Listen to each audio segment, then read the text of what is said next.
Okay, welcome back everyone to my Let's Play of Shadowrun Returns for the PC. Yeah, so much like my Call of Cthulhu Let's Play, now I get to expand past the 15-minute barrier, which is much preferred. So, mostly that means I don't have to just randomly cut off videos in the middle of dialogue or conversations, which just really pissed me off. No, none of that. None of that anymore. Okay. So we're in this warehouse. We talked to Shannon Halfsky, who wants us to find some things connected to some people that died in a plane crash, so we can talk to them, or something like that, and that witnessed a murder, I guess? I don't know. Let's just roam around, see what we can find. Maybe we can hack into stuff. How cool would that be for once?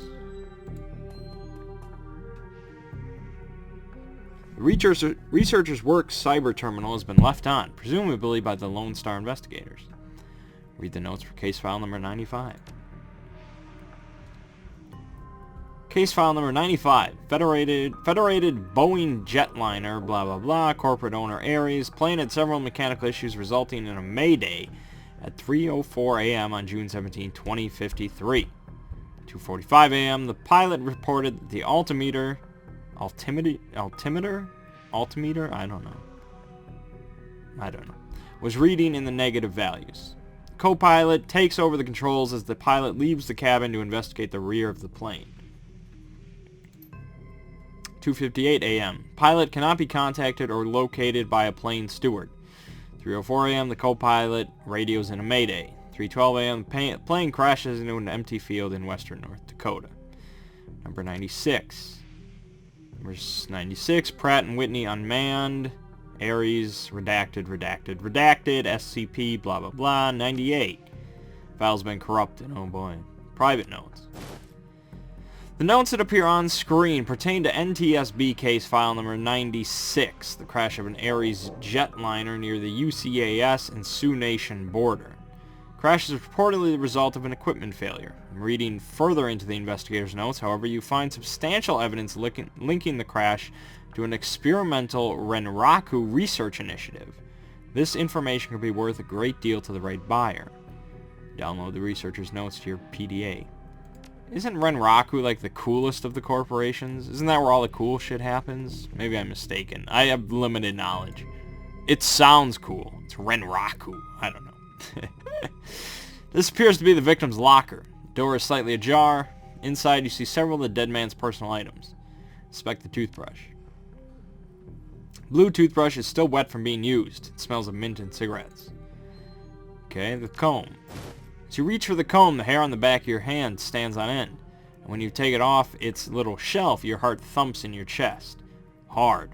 This must be one of the items the shaman was looking for. You pocket the comb. Alright, cool. Got one of them.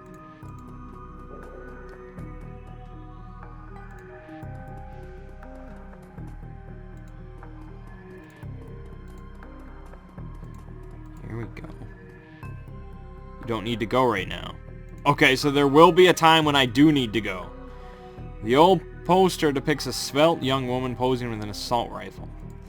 Cool. Doesn't help me. Should I talk to this Aguirre? What? If this was a core pit, why'd they leave the evidence on the computer? Good catch. That information's probably worth a fortune if you find a buyer.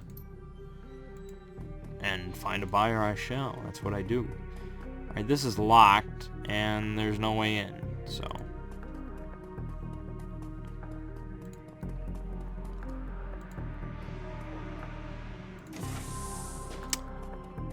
You know, the universe of Shadowrun is really cool. It just makes me wonder why there's never been a Shadowrun movie. Even like a cool animated film or something, that would be cool. Maybe there is, but it's probably obscure. I've never heard of it. You make a game before you make a movie? Come on. Come on, bruh. There's a large pile of old shoes on the ground next to the airplane seats. They could be discarded luggage, or possibly the shoes worn by the occupants of the plane at the time of the crash. Dig through the shoe pile. Sorting through the shoes, you realize that there are 3 shoes with no matching pair. A left blue sneaker, a right red high heel pump, and a left black dress shoe. Inspect the dress shoe. Dress shoe is black lace up with a rubber sole. How about the high heel pump? Pump is a department store knockoff of an Italian brand. It is otherwise unremarkable. And the sneaker. Aha. The sneaker is a child and has musty, sweaty smell. Oddly, you get a sort of shock, as if from static electricity when you touch it. This must be one of the items the shaman was looking for. You take the shoe. Alright, 2 out of 3.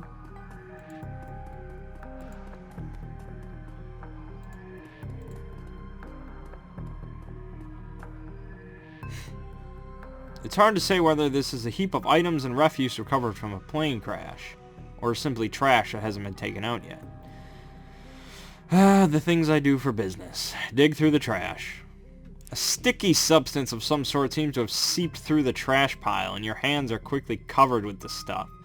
After searching for a minute, you unearth a handful of interesting items. Inspect the earring. Earring is made out of burnished steel, formed into the shape of a small salmon.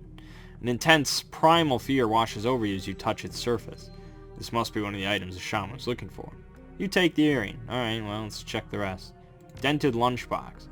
Dented tin and lunchbox had seen better days. You can barely make out the face of a grinning troll on the front. And the cred stick.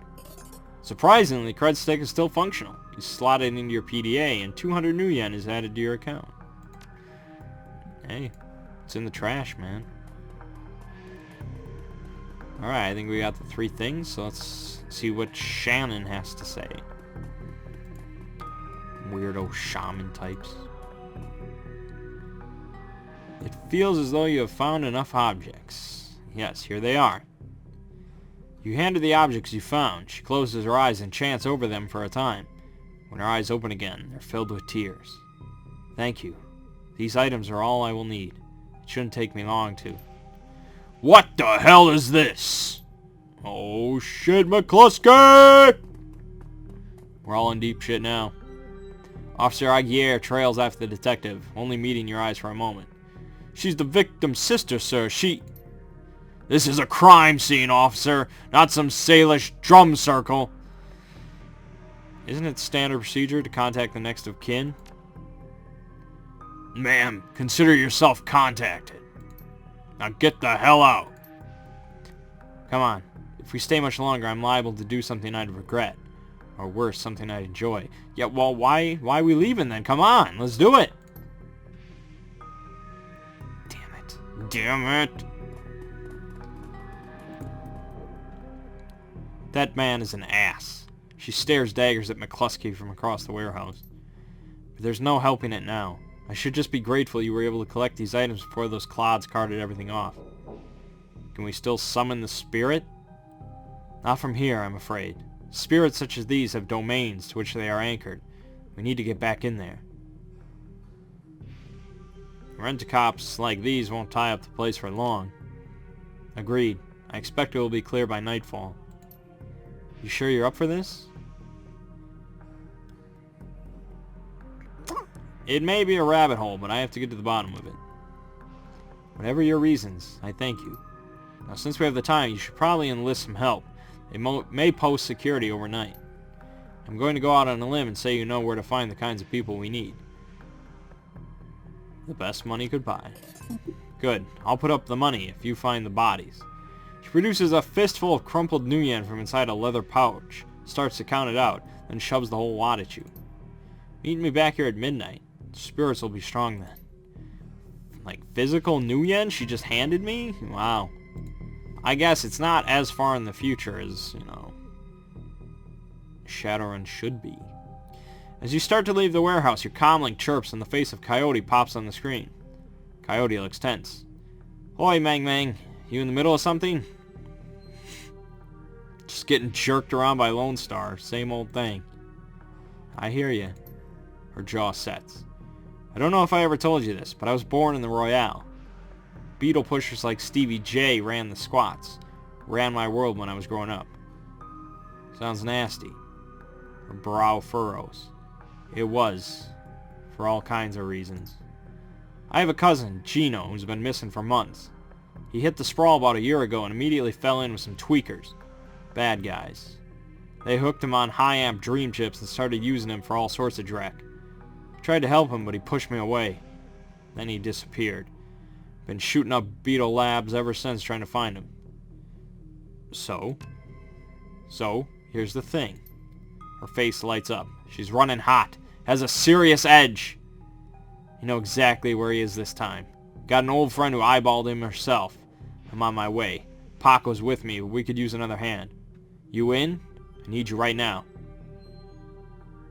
You know the deal, Coyote. I work, I get paid. Her face falls.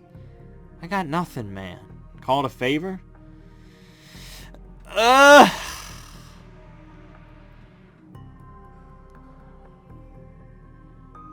Sure. Maybe there's a way for me to come out ahead anyway. Thanks. I'll send you the address. See you soon. Dude, I better get something out of this, otherwise...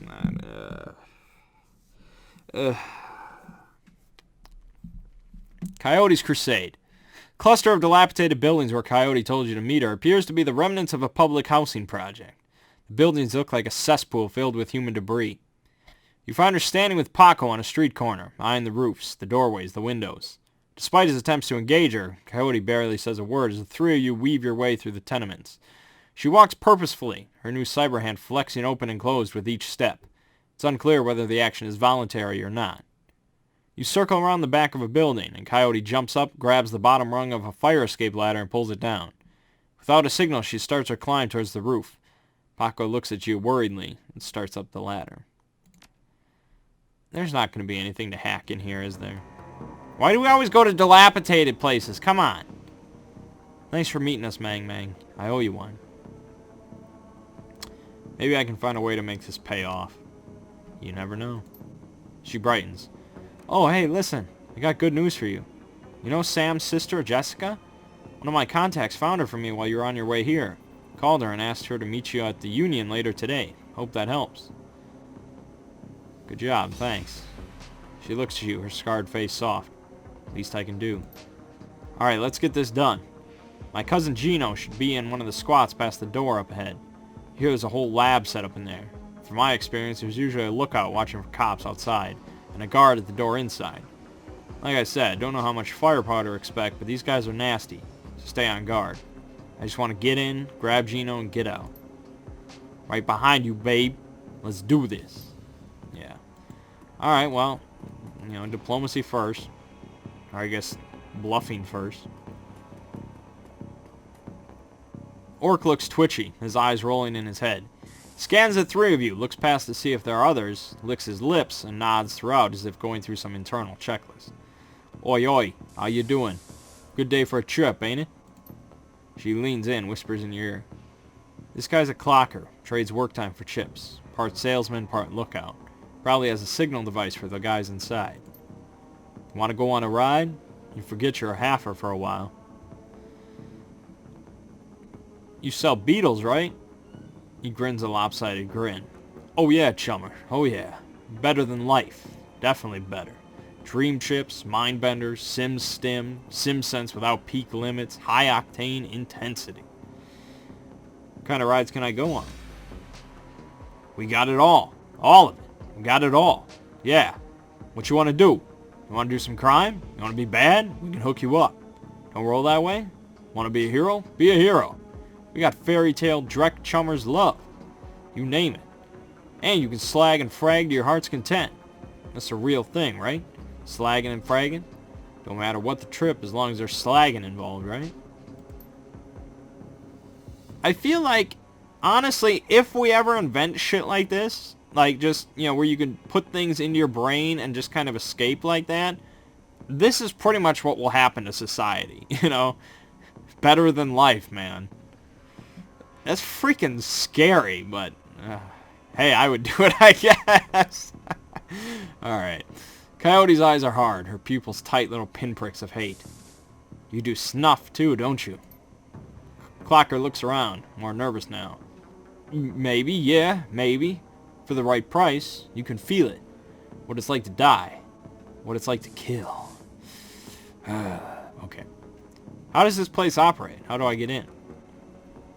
That's the best part. The best part. It's a lab. They test the new stuff here. Hottest Drek. You can place a special order, and they'll make it happen. Buy a pass card from the guy at the door. It'll get you in and out anytime you want. Then you can buy a beetle and slot right there. Our guys guard you while you're chipping. Safest way, chummer. Safest way. Alright, I don't want to, like, threaten. I don't want to push his buttons, so just let me in. I'll see you around after all this. Probably see you lots. Cool. Probably not. Probably shoot you in the face later.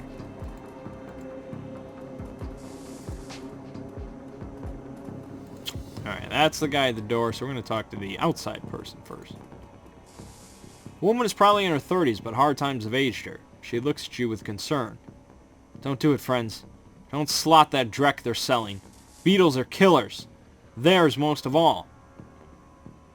You sound like you know from experience. She pulls her hair back to show you. No implant. Then her mouth tightens and her eyes well up in tears. I do. I know. Lost my husband. Lost my son. My daughter. They use her.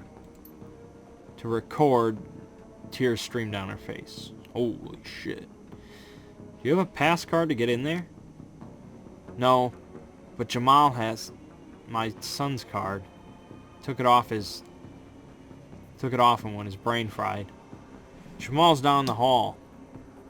Don't know if he'll give it up, but that's between you and him. What kind of guards they have in this place? She looks around, frightened. Whispers.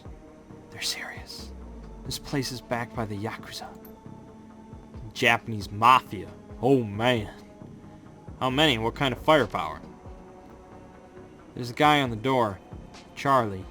He sells the passes to get in. He's not tough. Blind in one eye. There's another 5 or so wandering around. 2 of them are bad news. Covered in magic symbols. Mean. She's amped. Ready. 5 or 6? That's not so bad. We have surprise on our side. Any chipheads inside the lab? Yep, all day, all night. They can be dangerous too. Chipheads? Dangerous? Once someone's chipped, they can send them any program they want. Make them do whatever. Turn them into whores, killers, anything. We're looking for a kid named Gino. Know him? Who doesn't? He's here all the time. Gino's a clocker. Trades his time for chips, like their little errand boy. I saw him go in there this morning. Hasn't come out, so I imagine he's riding a dream chip. Okay, so we can either talk to the guard or we can find this Jamal fellow and see if we can get that kid's pass. Jamal has the look of a longtime chiphead. Emaciated, hollow-eyed, but hungry and desperate. What you looking at, half-man? Here you have a pass card. You're right. I got a few. I sell them at a discount. Charlie charges 50 new yen for you. I can get you 3 for 100 new yen. Alright, I won't. I'll just pay. Okay. So he had a few of them. I guess I didn't really think about my other people, so... Alright, let's get in. Charlie's an orc with an expression of boredom and one milky eye. He drones through his standard patter. Need a pass? 50 new yen each, 150 new yen for the lot of you. That'll let you come and go as you please. You can chip in there and we'll keep you safe while you ride. Beetle chips are separate costs, last about 3 hours. Prices vary. Buy those inside.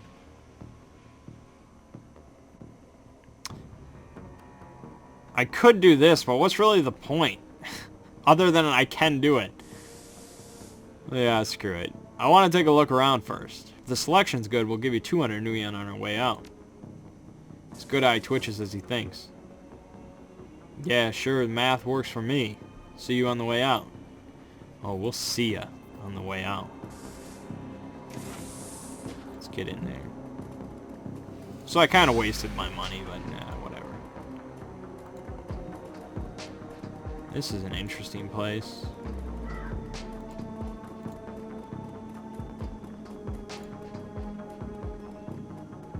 The entire floor of this tenement has been given over to a chaos of technology and squalor. Across the room, a chromed-out Decker argues loudly with an armed thug, abruptly falling silent as they turn towards you. The shotgun-wielding thug squeaks in panic. The crew that took out Stevie J's place. I told you it was only a matter of time. Man with a cyber deck calmly speaks with a heavily digitized voice. Well, obviously I'm not going to freaking digitize my voice, so. You messed with the wrong Beetle Lab, aho. This is a Yakuza operation. With the push of a button, I can make these tweakers into my own personal killer puppets. You're fragged. Mangg, don't attack any of the chip heads. They don't know what they're doing. You could hurt Gino. No civilian casualties. Got it. I have a concussion grenade. Better than fragging the tweakers if they get caught in the middle. Shit. You know, I didn't get much chance for hacking anything there. You know, again, I could point to just, you know, the pen and paper game and, you know, versatility and blah, blah, blah, but you already know all about that, so. Alright, so here's a chip. There's a chip. Chip. We need to kill these guys.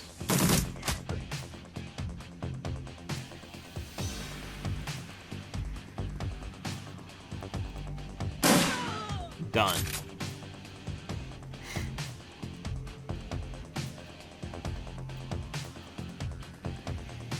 I didn't buy a better shotgun than this? Oh my god. This is gonna be bad. Okay, it missed. Ah.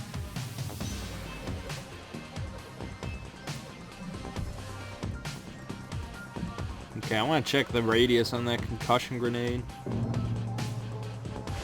Oh no, summoning shit.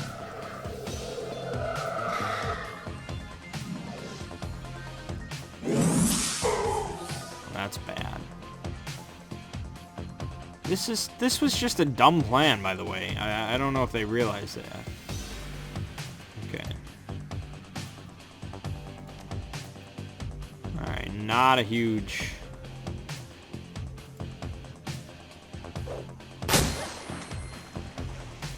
Hey, there you go. That wasn't too bad. Oh, I can hack that. I have to hack that, don't I?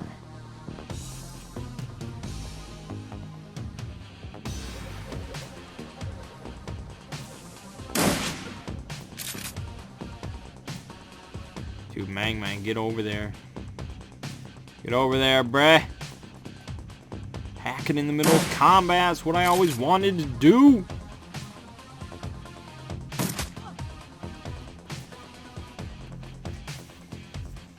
Alright, Paco.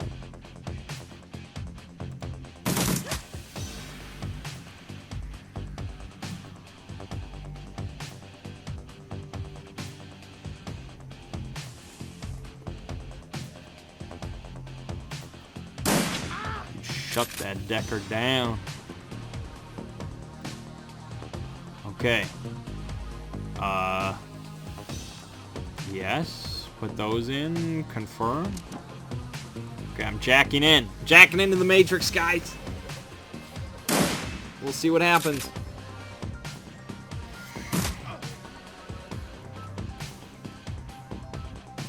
This must be... Yeah, this is like before... Okay, like, apparently... Alright, again, my limited knowledge here. But I guess throughout the course of Shadowrun's timeline, there's been a couple crashes of the Matrix. And they, like, completely revamped it. And so, wow. In the newest Shadowrun 5th edition, you know, it's after the Crash 2.0. And so after that, it, like, went completely wireless and everything. So, this is still wired, so... You have to just jack into shit. And so now we're in the Matrix, I guess. This is what it looks like. And so the they will summon ICE, which is IC programs. And so there's a white IC. And here's the Decker persona. So this is the enemy Decker. He's jacked in right now. And, you know, if you die in the Matrix, the body cannot live without the mind. So, I guess if I kill this guy's persona, he's probably going to die in real life. Alright, so we have, programs. We have Killer, which does 75 IP damage. Okay. I don't know how much that is, but I did it. He missed wildly.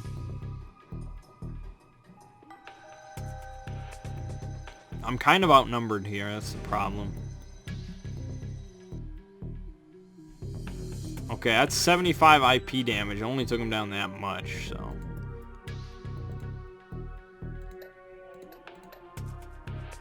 Alright, I guess we'll just wail on the persona.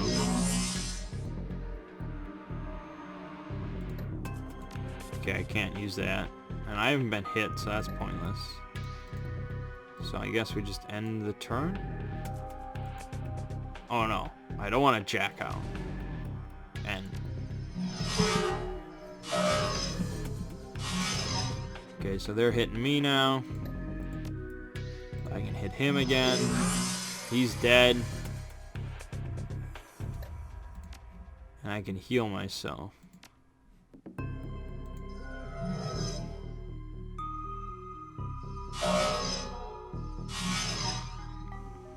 Okay, and now...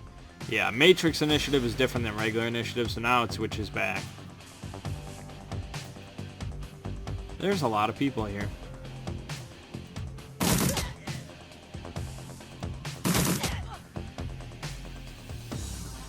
You got any grenades? Okay, I got concussion grenades and a smoke grenade. All the chip heads are unconscious, as well as the Decker. So that's good. Oh, I guess, okay, he didn't die. He just went unconscious. And so since he's not controlling them, they all went unconscious. So that's good. Alright, let's...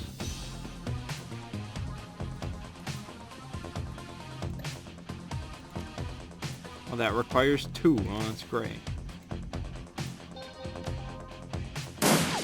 Well, let's hope Paco does not die.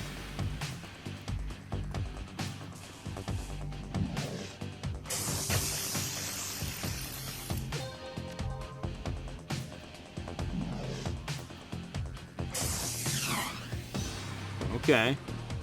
That was alright. Alright.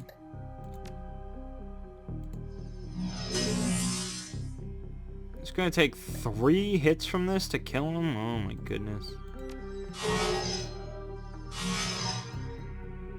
Assuming I don't die before then. Okay. And still can't use that.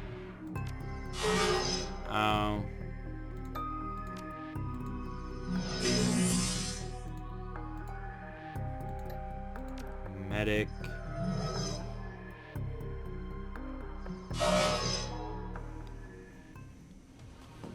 Out of ammo.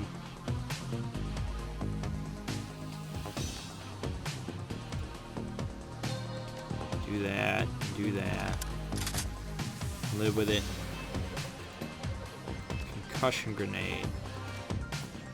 Oh, did I lose? I lost an AP. Oh my gosh. Nice.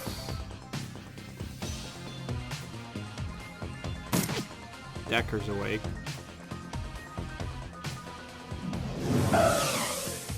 Oh my, you guys couldn't hit the broadside of a barn.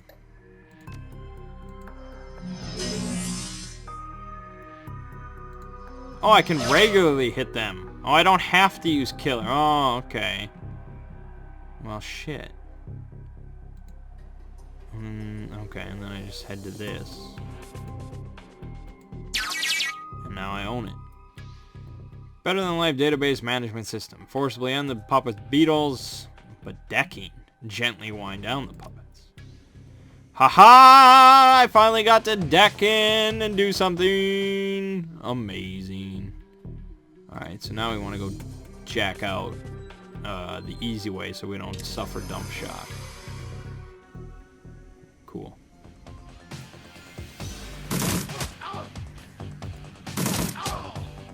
You did. Reload that shit.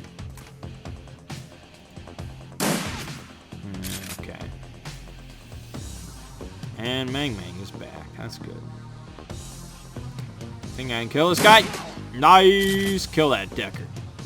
owns you in both worlds, baby.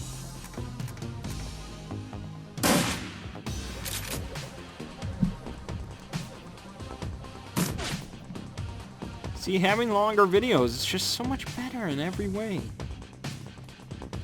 Alright, you guys don't have to actually run through the firefight. You know, you could just kind of hold back, but... You know, whatever floats your boat, really. Who am I to say? You're dead. Oh, this provides no cover. That's great.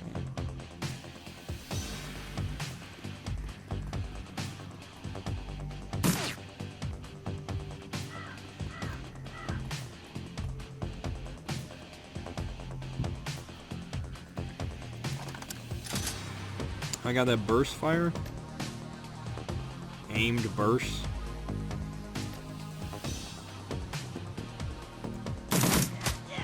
Cool. And you did.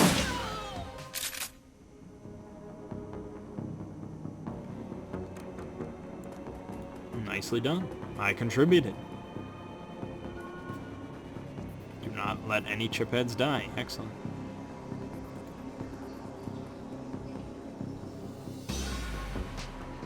You eject the beetle Gino's been riding. He gasps suddenly and his eyes flutter open. He looks confused. Worse than the other chipheads you've seen. His lips are white and chapped. His eyes sunk into his head. There's vomit on his shirt, sweat on his forehead. Mom's spaghetti. No. When he speaks, his words are slurred. He's burnt. What? What the hell? Who slotted me out? Who fraggin' slotted me out?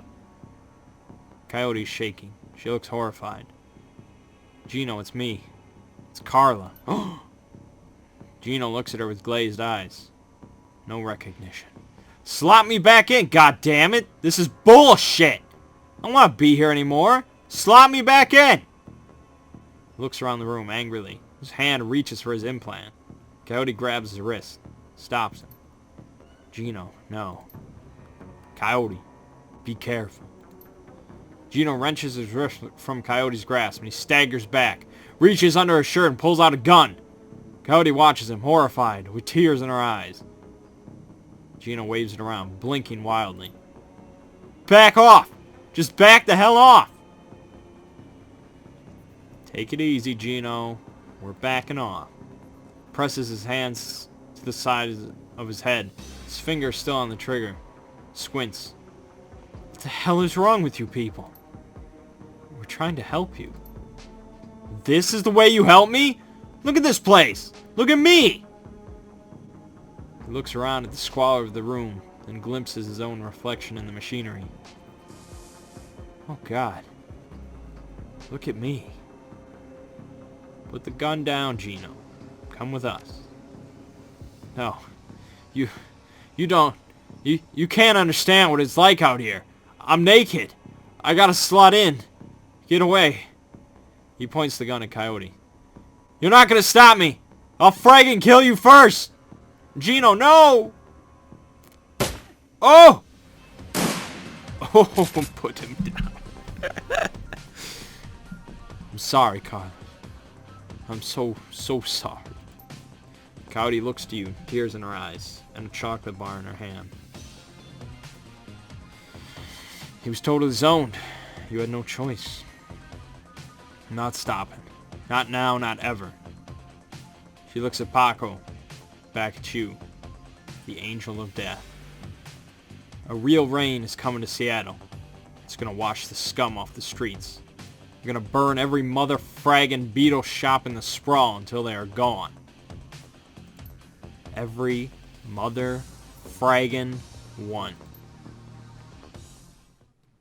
It doesn't sound as like the F word just has that perfect thing to it that, like, when you say, mother effing whatever, it always just, okay, we understand. Mother fraggin', it's just like, doesn't quite have that to it, so yeah, I don't think that would catch on, but what do I know? Looking for trouble. Shannon's plan is the best lead you've got to find out more about the Ripper. Getting back into the warehouse is going to require some support, in case the dreck hits the fan. The Seamstresses Union will have exactly what you need. a fixer. Finding this necessary middleman and deal broker is key to most plans involving Shadowrunners. A good fixer is worth the new yen. It's their job to have the contacts and know who's good at what. They'll put together the team you need. Magical support, skilled street samurai for muscle, or a Novahad Decker for matrix work. Running the shadows is a life and death gamble. It pays to hire the best Shadowrunners you can. Okay, I guess we're going to be interviewing some people. Cherry Bomb flags you down as you walk through the door. Hey, Mangg, there's a woman looking for you. Jessica something. She's waiting for you by the stage.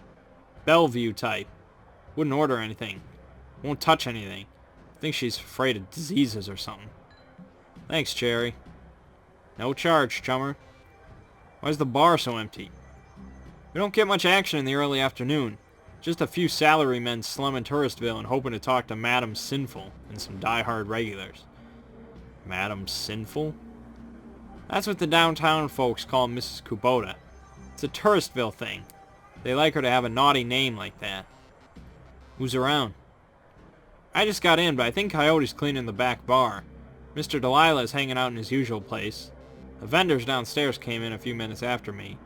Oh, and Bartlett's here. Don't think you met him yet. Who's Bartlett?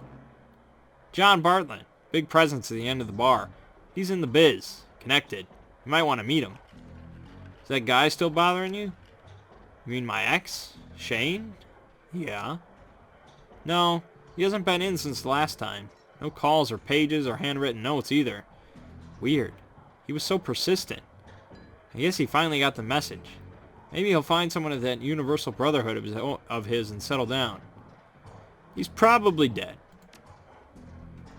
But we don't need to, scare Cherry Bomb like that. Like, if you look at her model, she's literally just dressed in like a bikini or something. Like, what are you doing? This is like Eminem. That's what? I don't know. Full of life with a quick smile, the man tilts his head in and watches you approach. Hey guy, what's shaking? Little of this, little of that. I hear that, oh May. Or is it oh my? I think it's oh my. That's not a word you hear often. I might have something for you if you got the new yen. Time is money. I'm listening. This is a very quick conversation. You ever hear the Nephilim Network? Of course you have. An in-the-know guy like you has to have heard of the premier Merc team out there. Of course I have.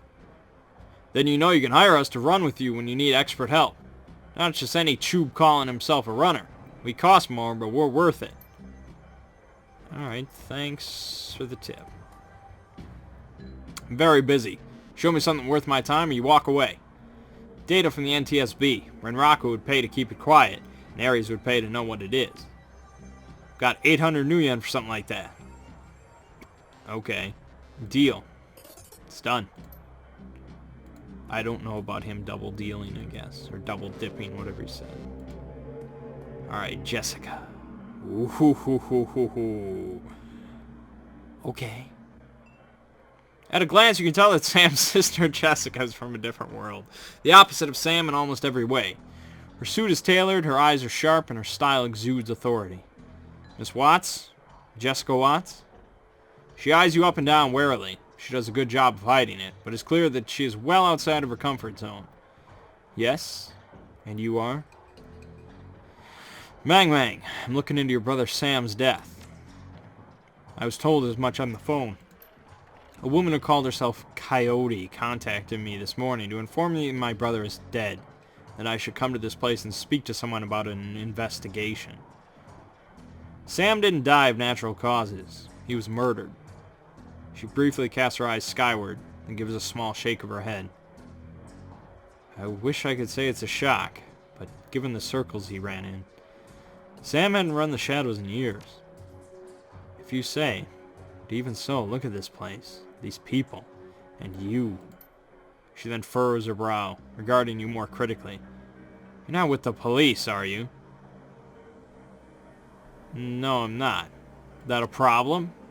Her frown grows more pronounced. No, it's just that I don't want anyone else getting hurt on account of my brother. Surely there's an official police investigation going on. Why not let the professionals handle this? I am a professional. But you must have better things to do than waste your time searching for whoever killed my low-life brother. First, Sam was my friend. And second, I'm being paid for my trouble. She seems genuinely surprised. Someone's paying you? I find it hard to believe that anyone who really knew Sam would put up the money. Who is it? Sam. He hired me from beyond the grave. I don't understand. It's called the dead man's switch, triggered when he died. Am I to believe that my drunken sot of a brother hired you to find the person who killed him after he died? Her boardroom mask drops momentarily, and in a sigh she reveals a brief glimpse of real emotion. I left Seattle to get away from Sam and his bullshit. Now I'm back, he's dead, and I still have to deal with him. Jessica composes herself, and in a breath, the mask is back in place. Listen to me, Mangg. You seem like a decent person, but I'm trying to move on with my life. Our mother killed herself last year, and Sam... Well, Sam was Sam, you know? I've worked so hard to put my family issues behind me. I don't want to see this drag on. You're not asking me to quit, are you? No. I don't know. Maybe. Sam's paying $100,000. Can you beat it? So just like everything else with Sam, he finds a way to use people, whether he's alive or dead. No, I don't have that kind of money. She sighs. She's done. Never mind. I can see that you're not going to let this go, and I respect that you're honoring my brother's memory in your own way. But I hope you can understand how emotional this is for me. Yeah, you're really busting up here. Jessica's demeanor instantly changes from reluctant to helpful in the span of a single meditative breath. Maybe you can do things in a way that the police can't. Maybe I can help. What do you need from me? Oh boy. You're ready for it.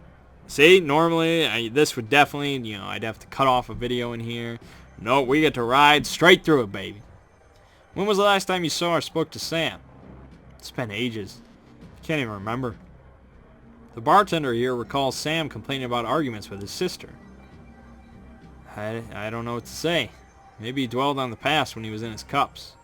We certainly argued enough when we were younger. Where were you on the night of Sam's murder? I will overlook the implied accusation and tell you that I was at a fundraiser all evening. A very crowded fundraiser. Did Sam have any enemies? Sam's biggest enemy was Sam. I don't know of any others. You'd likely know better than me these days. Were you and your brother close? I think I've made my feelings about Sam pretty clear, don't you? You don't seem to care whether his killer faces justice. Of course I want justice. I just can't let him drag me down again. Show her the picture of her and Sam as children. Jessica takes the photo from you guardedly, as if it might sting her. But that guard drops the moment she looks at it. Where did you find this? Sam's bunk. I can't believe he kept this. It was one of the few possessions he had. She studies the old photo for several silent moments. What happened between the two of you? Things were different back then. We were different. We were a family. Then, after our father died, things began to change. We couldn't get back to a new normal. With our dad around, there was always a reassuring order to our lives. But after, everything got mixed up. You can never really appreciate the importance of a person in your life until they're gone. The remorse plays wet across her eyes, and it seems that she's not just talking about her father. Jessica then steels herself to tell the rest. Sam tried to be the man of the house. He truly did. But he couldn't handle it. And pretty soon he had spent every dime of our father's life insurance. Every dime. After that was gone, with Mom working 2-3 jobs, he spent all her money too. Couldn't stand the way he abused her trust. So finally I just had to leave. She holds the photo forward, one part of her ready to relinquish it along with the past, and another looking to hold on to both. May I keep this? Sure, I got what I needed from it. What the hell does that mean? Thank you. Tell me about your mother and her death. She was a devout Catholic. I don't think it's an exaggeration to say that she sacrificed her life for Sam and me. But she turned a blind eye to what Sam was becoming. Refused to acknowledge his downward slide. Couldn't watch her do it anymore, so I moved out. After I left, we drifted farther and farther apart. I wasn't here when she died. In fact, I didn't even know about it until I returned to Seattle 5 months ago. Where were you living before you moved back here? Calfree. Who brought you down there? It's less of what brought me there than what made me leave here. I felt lost in Seattle, so I moved to California to see if I could find myself. And did you? Actually, yes. While I was there, I developed a whole new outlook on life. A vision for what the world could become. I came back here to help make it happen. Huh. What? We really don't know much about what this girl does, do we? You think she's part of that brotherhood? I bet she's part of that brotherhood! Oh, God. I've taken up enough of your time. Thank you, Miss Watts. Just as well. I need to get back to the office. But before I go, you should know that I'm reinterring my mother's body tomorrow, and I'm arranging to have Sam buried with her.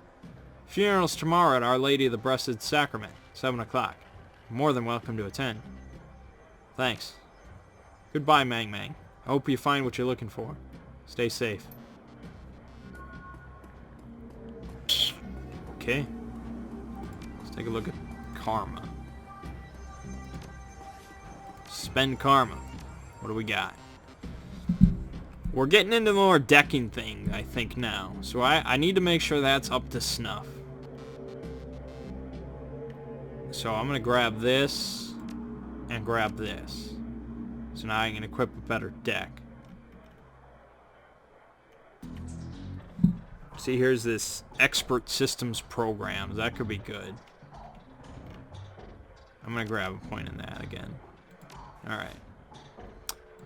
Alright, so we took care of that little stupid side mission. We got to talk to Jessica Watts. Didn't really provide much information at all. But we're going to go to the funeral tomorrow, so that should be good. But first, we have to talk to a fixer to get a team together to go raid this warehouse. Get some shit. Talk to some spirits. That'll be interesting, you know, actually having some more people in the party. Professionals. But, alright, I think that's long enough for a comeback video here, so that was good. Alright, my name is Mangg. Game you've been watching is Shadowrun Returns. I'll see you in the next part.